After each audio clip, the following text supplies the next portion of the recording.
Most people think watercolor is super difficult, and honestly, a little bit uncontrollable too.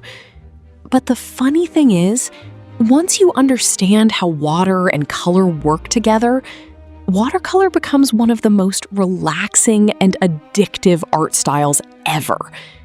And in this series, we're going to learn everything step by step, from absolute zero.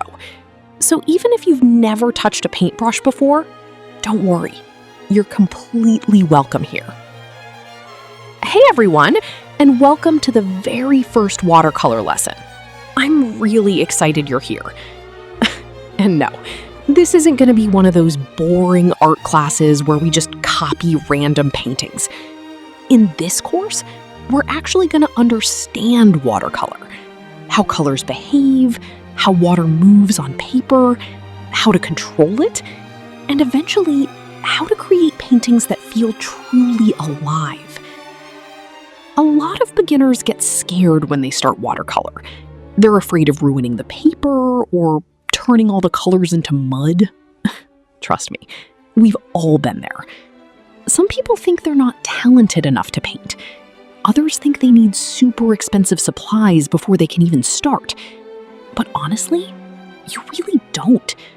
Watercolor is much more about patience, practice, and learning how the medium behaves. And that's exactly what we're going to do together. One of the most beautiful things about watercolor is that it feels alive.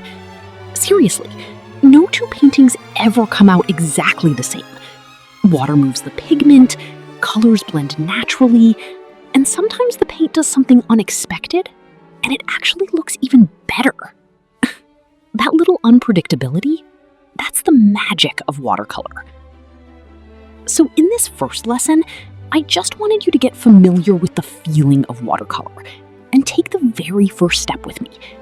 And in the next lesson, we're going to talk about the tools and materials you actually need, plus which supplies are best for beginners. So don't miss it. And if you love painting, especially hyper-realistic watercolor art, make sure you subscribe so you don't lose the channel. All right, I'll see you in the next lesson.